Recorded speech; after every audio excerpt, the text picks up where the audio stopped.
right, welcome back, League Nighters. Back for another swing breakdown.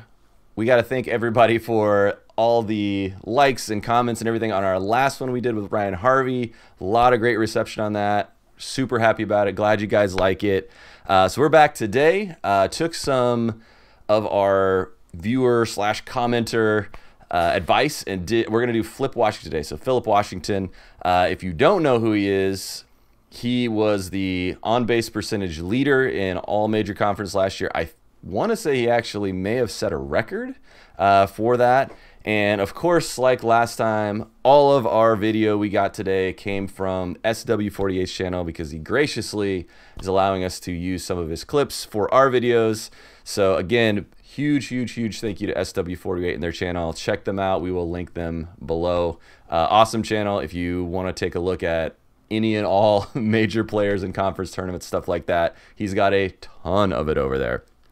So today we are back for this swing breakdown, and as last time, we should talk a little bit about him. Flip Washington has insane stats, and I know Jason has some looked up from earlier today, so lay some of those on us here. Yeah, so he plays major conference ball for MPT Rentals, Juneau Athletics.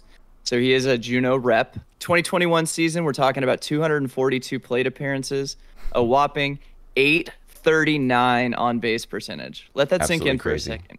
839. Absolutely crazy. That is filthy. How do you get this guy out? Every 100 at bats, he gets out 16 times.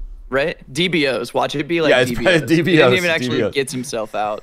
I don't think they have DBOs. So obviously, in 839 OBP, you're going to think this guy's got to be solely a single hitter, right? He's just gap to gap placement. Not the case. No.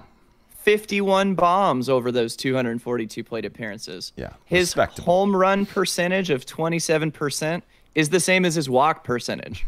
So not only is he filthy on base, he can crush the ball. But I think as we were kind of going through, what was it, Softball Center? Is that the name of that website? Softball Center. Softball Center. Run by SW48. Yeah, so those statistics are phenomenal. Cam and I actually came across a really interesting stat called RP7. And the statistic essentially is if this player were to bat in every single position in the batting lineup, how many runs would they score per 7 innings? 74.1. Just 74 that runs. Was almost twice as much as Ryan Harvey. Think about that. Ryan Harvey is probably one of the most predominantly home run hitting guys, right? He's a power hitter. You would think that is super valuable, right? He almost doubles him up. Yeah. And Ryan Harvey was like, what, 44? 46 or 48 or something? Which was pretty high. Awesome, right? Yeah. It's awesome. And this guy is 30 runs more valuable at the plate. That's amazing. Clearly, the guy is a magician at the plate. I think we're going to learn a lot today. Absolutely. You know, since we last week did Ryan Harvey and kind of focused on really just sheer power, you know, we grabbed a couple clips this week of some really beautiful bat control and just hitting backside.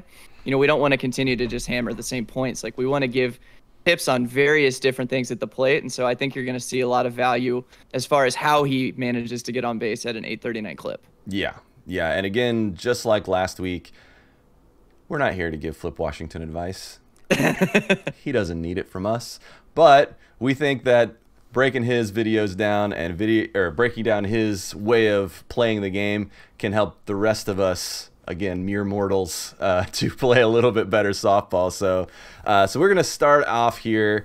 This, out of the clips I pulled, this one felt like his normal, which is kind of what we did last week too. So I want to start with what looks like his normal here. So we're going to go ahead and watch this one in real time real quick. Gets up to the plate. Very quiet batting stance, in my opinion. Hits one pretty low on the ground, but just hits that gap, especially at Space Coast because it's so deep over there. But goes ahead, gets it up there, stand-up double, no problem for him. Ball was moving pretty well, even though he hit it down, which, again, I feel like a lot of the guys that I play around, at least in league and even sometimes in tournaments, they just don't quite grasp the value of hitting the ball low, even if it's on the ground, especially on a turf like this. I mean, you guys can see Space Coast has just got immaculate surface, so it's going to be fast. Gonna roll. It's going to be real fast. So if you hit the ball down and hard, you're going to get on base a lot, as long as you don't hit it right to them, right? So hit your gaps. Especially, too, to that point, one thing I was talking about with somebody last night at our league game, especially in the lower divisions, when you hit the ball on the ground, you're making two individuals make a play, right? You make the fielder who fields the grounder have to pick it up and make a throw. You're also making the person he's throwing it to have to catch the ball and tag a base. You're giving yourself such a high chance comparatively to hitting the ball in the air where one guy has to do one thing or one girl has to do one thing. Even just hitting it on the ground in those lower leagues are giving yourself a better chance to get on base because you're adding more variability and more people doing things correctly to actually get you out. Absolutely. And I would argue, maybe it's because I'm a primary outfielder, fly ball or a ball in the air is way easier to make a play on than a hopping ball on the ground. Maybe that's just me. I don't know, but it seems like a harder play anyway. Let's take a look here again. We'll see in some of the other videos too, which got him standing at the plate a little longer. Really quiet batting stance. Doesn't really move much. Only moves his hands and really just kind of up and down. Notice that he's got that really up to the very front of the box, like we saw with Ryan Harvey. But he's a lot further away from the plate, which I think helps him get that backside action that we're looking at today. Definitely, yeah, definitely. So leg kick back, basically looks like he hits his foot on his back leg, kind of that extreme. Takes a really pretty commits big to step. that opposite. Look at how far towards the middle that foot lands. You can see he's really committing to the backside with that stance. Yeah, so like he's starting in the front corner of the box, that front corner of the box, and then watch where it ends up when he actually lands it. He's actually diagonally across the thing there. So one thing we will point out, because somebody asked a question on last week's video about whether or not it's legal in USSSA to step out of the box. We did look it up. I dropped the full word verbiage for the rule in the comments on the other section. However, as long as you do not step on or in front of the plate when you step out of the box, you're fine. So if you start in legal batting position within the batter's box and step out, as long as you don't step in front of the plate itself, you're totally legitimately able to step out of the box like he's doing here. If that front foot were to move probably 6 inches inside and stand between the pitcher and home plate itself, that's when it becomes illegal. It is okay to step out of the box. Yeah, so if you're going to implement this strategy into your own game, make sure you're accurate with how far across you're stepping. It's important to know. So so again, committed way to the right side here. So again, when you change that angle like he's doing there, now you've actually changed the angle of your momentum on that ball, so he can hit that ball basically straight, probably between the first baseman and second baseman in the air there, or even on the ground. I guess it doesn't really matter, but got this thing really going. We'll follow the camera again just to see where it lands. So basically inside, looks like the maybe second baseman towards the middle there. So you see the umpire in the field have to move out of the way of that one. Almost hit him. Almost hit him. So let's take another look back here to keep an eye. Let's take a look at the hips, because again, you gotta snap those hips hard, and because he's got his body turned to the side, basically by the time he hits that ball, it's a little hard to tell here because we're not straight onto the side, but he's not really pointed at the pitcher being Andy Purcell here, not really pointed at the pitcher. He is pointed at that second baseman or to that right center gap. He's still snapping his hips fully. It's just that he's changed his angle there. So still all those things we talked about as far as kind of the basics of what you got to do to hit the ball hard are still happening here. You can look at his hips and actually see that they're parallel to the third base line. So imagine like his belly button is almost pointing towards second base right now. Yeah, exactly. Big arm extension here. He's still got a little bit of a bend in that back arm, but I would imagine that's probably a function of hitting opposite side, because you do have to kind of adjust a little bit to get that correct angle. But again, dude is a monster, knows exactly what he's doing. Follow through, and you'll notice he is somewhat like Ryan Harvey, where he's in a running position by the time, you know, that bat is swung. You can see the ball still in the corner over there. It's not even out of the frame yet, and he's already running. I don't know that I do that. I'm pretty sure I probably don't. Or if I do, it's way later after the hit than this guy does. So something I can definitely work on in my game there. But again, fast out of the box there. I wonder if it's a byproduct of releasing that that top hand off of the bat and Could just be. letting the bottom hand carry the bat forward and not twisting his entire torso. Yeah. So even though he releases, you know, the snap is allowing for that top hand to release. Yeah. While getting that whip, but also not torquing the entire body out of position to then have to recover momentum moving towards first base. Definitely. And another thing I was noticing here too, so let's take a look at the bat path. So he gets it in there pretty flat. Hard to tell because this one's just moving so fast. Pretty flat path here. Little hard to see, but I did notice in some of his other video clips that I had looked at, we might be able to see it in the next one we look at. He almost has a very, very slight up angle on his swing. Very, very slight. But what I've noticed is that usually you kind of put that little up on it if you want to hit the ball out of the park, which he can definitely do. We'll see that later too. But I've noticed he actually uses that to his advantage to hit the ball hard, but to also put a slight amount of topspin. So when he puts that topspin on, that ball doesn't hang up in the air. It gets down quick. And so you'll even notice like that, you know, if that was a cut, you know, backspin ball, that thing would still be rising, but you can almost see by the time it gets to the end, like the outside, you can just see it over Jason's head there. So right there, it's right in line with the fence.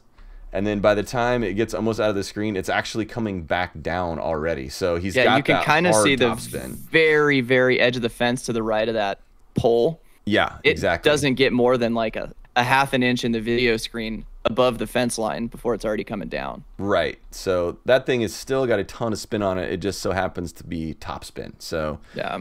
I imagine, again, since I've seen that in a bunch of his other clips, I would imagine that's probably a pretty big part of his game is hitting the ball hard with topspin and either getting it on the ground quick or sailing it just far enough into the outfield so that it will get down well in front of the outfielders.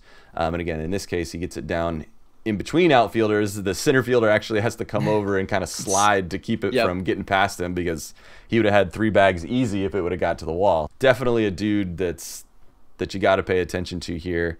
And as you might guess, I think we've kind of gleaned from some of our videos that we're pretty sure he's the leadoff batter.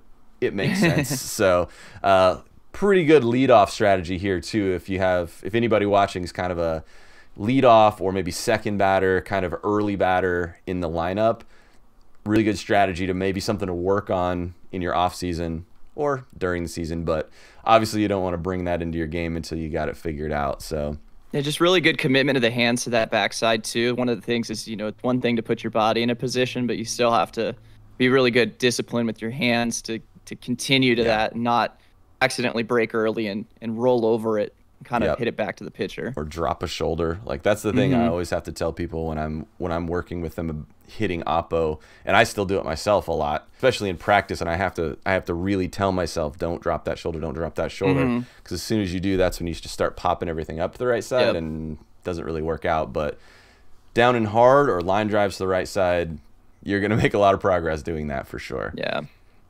Anything else on this first swing before we take a look at the second? No, just play it through. Just watch his weight. You know, one thing that we see a lot is that they're really moving that weight forward and through, and so they're unloading that back leg. You see really good extension on that front leg. So even though he's not hitting a home run, that full extension really shows you the torque that he's getting. Yeah. And really allowing him to just drive through that ball and hit it really hard. Yeah, and same thing again as the power swing we looked at last week with Ryan Harvey. Full weight on the back. Obviously his foot's off the ground. And then by the time he plants and swings, you got space under that back foot now too. So all of his weight has moved forward. So it's still general same principles with a slightly different goal as the outcome. the softball swing strategy is still there. It's the same strategy as far as body mechanics, but with a different result in mind. Also, completely unrelated, I'm pretty sure that's Everett Williams. It is. At catcher. Sure is. Everett Williams. Hashtag pass him out. I just bought one myself. He's another candidate for a swing breakdown. Yep. Everett, if you're listening and you'd be willing to join us to teach us. I would love to know. Aspiring softball players, how you became a pro model bat rep. We would love to glean any information you have. One of our buddies and U-Trip team managers, Jamie, has talked to Everett on Instagram before. Says he's a really cool dude who's willing to give the time of day to answer any questions he has. So yeah, hit him maybe up. We'll be able to parlay that into him kind of taking some time to teach all of those interested parties that would love to become conference pros how he did it. Look for that one in the future. Back to Flip. Let's take another look at a different swing. All right, so we're going to take a look at another swing here from Flip. You'll notice very soon when we watch this that both of these are oppo hits. So definitely want to stress that, at least in our opinion, and it would seem, at least part of the time for Flip here, knowing how to hit oppo is pretty important to on-base percentage. So again, we wanted to show a couple of those because the dude does it really well. So let's take a quick look at this one. So again, really quiet stance, same mechanics pretty much, but just paints the line basically over there. A little bit off, but absolutely great positioning. Let's watch it one more time. Really curls out there, and it's moving towards the line too, so that right fielder really has to get all the way to the line. Seems like by the time he actually fields the ball, we can't actually see it all the way, but by the time he's fielding the ball, he's probably right on the right field line, which is absolutely what you want, especially if you have runners on. Like, if you hit that ball over there and there's a runner on first, absolutely no question they're getting to third. If you hit, someone's on second, they're absolutely scoring on that. So even if you only get a single out of that, you are really advancing base runners there. That's not just a station-to-station type of idea there. So, all right, so let's take a look at it in slow-mo. So again, nice quiet swing. Really is only moving the hands around, but not a lot of wiggle in the body or anything like that. Really just locked in. Pitch coming in. Same thing where he brings that back leg up, but notice he doesn't bring that thing way, way back as much. So I have a theory on that. Yeah, I would say I would argue that he's taking something off of it as far as power goes. So interesting. I was thinking differently, actually. Okay. Let's hear it. Let's hear it. Obviously, we're just speculating here. The one thing that I noticed with this swing and the swing before is the height of the pitch. And so I would venture that that's actually a timing mechanism. And the higher he holds the leg, it's for the higher pitch. And therefore, he's timing the plant so that his mechanics, once he's planted and shifting the momentum forward, is all based on when the ball hits a certain part of the arc. Okay. And since this was a flatter pitch versus that other one that was a little higher, he didn't have as much time to do the leg pickup, and it was because of the timing. But I'm not sure. It could definitely be the power thing too, but no, that makes definitely total something sense. I noticed. I can't really speak to that because I don't really do that. So I don't know why. It's never been part of mine. I don't do a big leg kick. I almost slide my leg out. So yeah, that could definitely be a timing thing. I hadn't actually thought about that, but that's for sure could be one of the issues there. So Flip, if you watch the video, let us know. Comment. Drop something in the comments. comments. Tell us what you're doing. We'd love to know. We'd love to know. Definitely does that. Still takes that step. Still a big step. And again, you'll notice he's stepping diagonally across the box again. Really getting that foot out there near that front corner of the box, changing his angle towards that right field line even more drastically than before.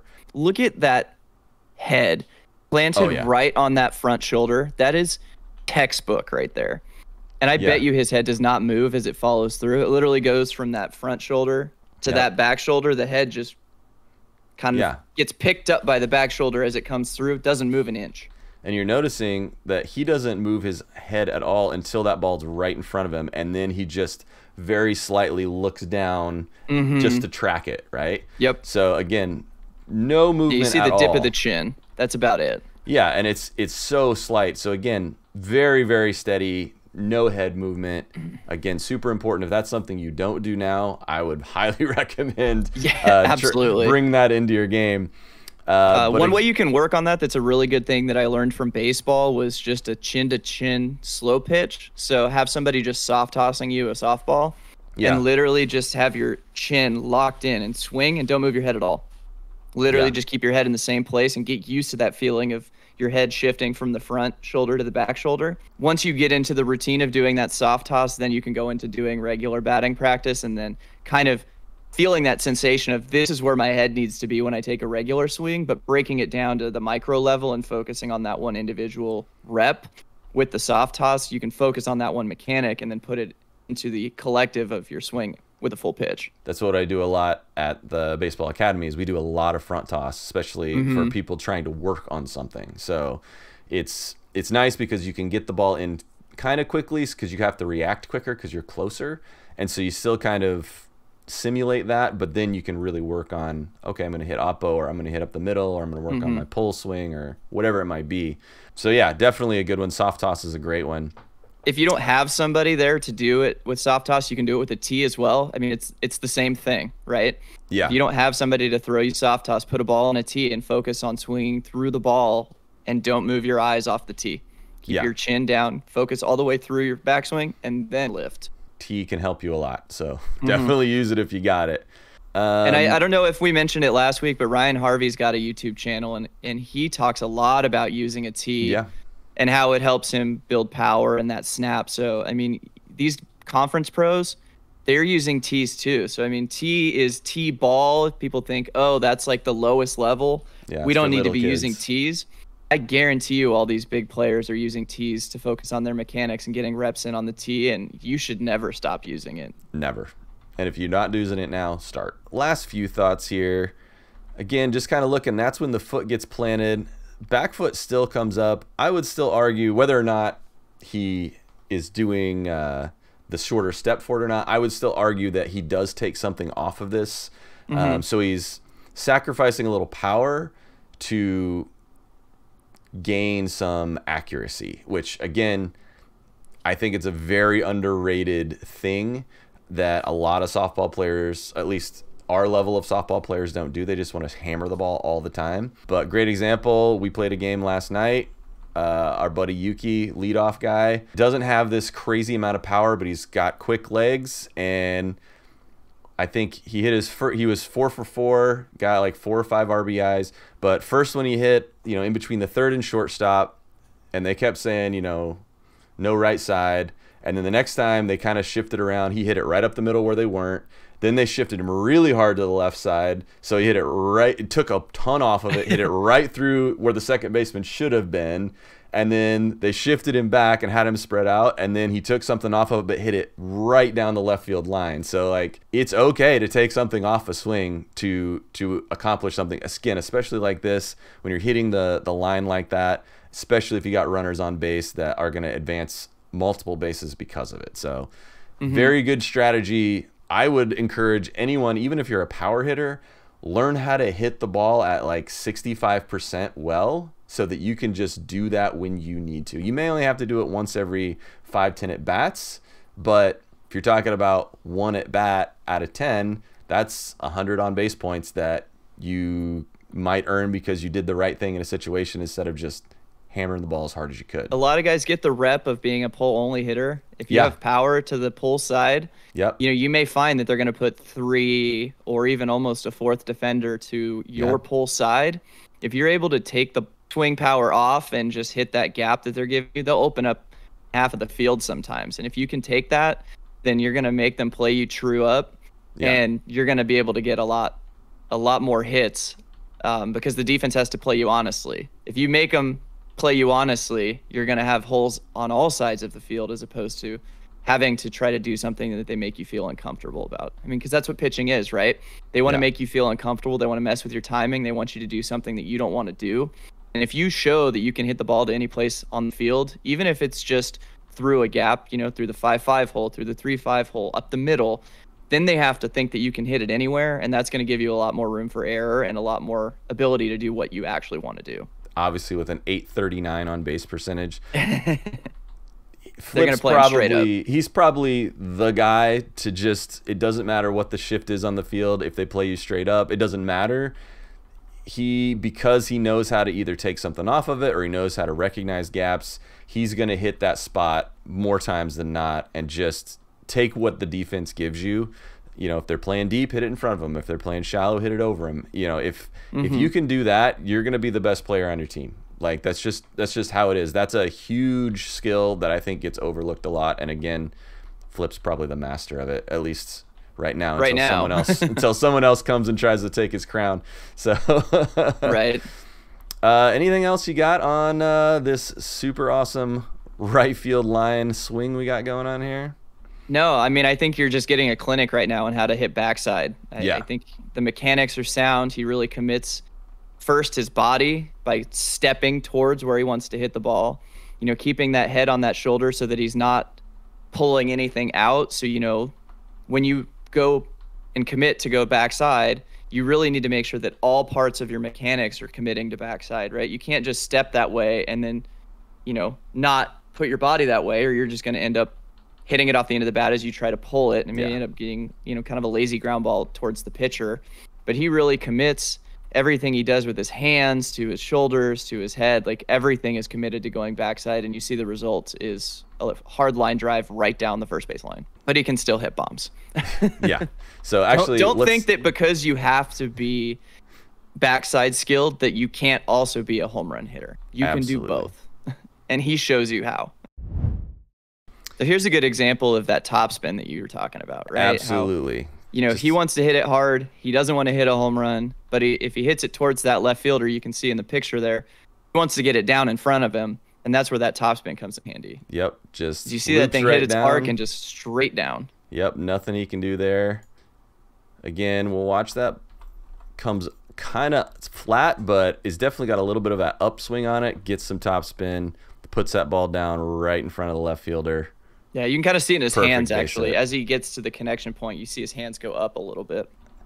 And then, of course, the guy can also hit bombs. So just to take a quick look here, same game, Space Coast. Doesn't even look like it was what he was trying to do here, but just absolutely hits one over. Again, Space Coast, you're probably 340-ish right there. 340, yeah, because you're not quite fully in the gap. Again, that wasn't a cheapie. No. I think Space Coast is 3 1/4 down the lines, and it gets deeper and deeper. So again, really knocks one right over there. Guy has the power. He can hit a no doubter too.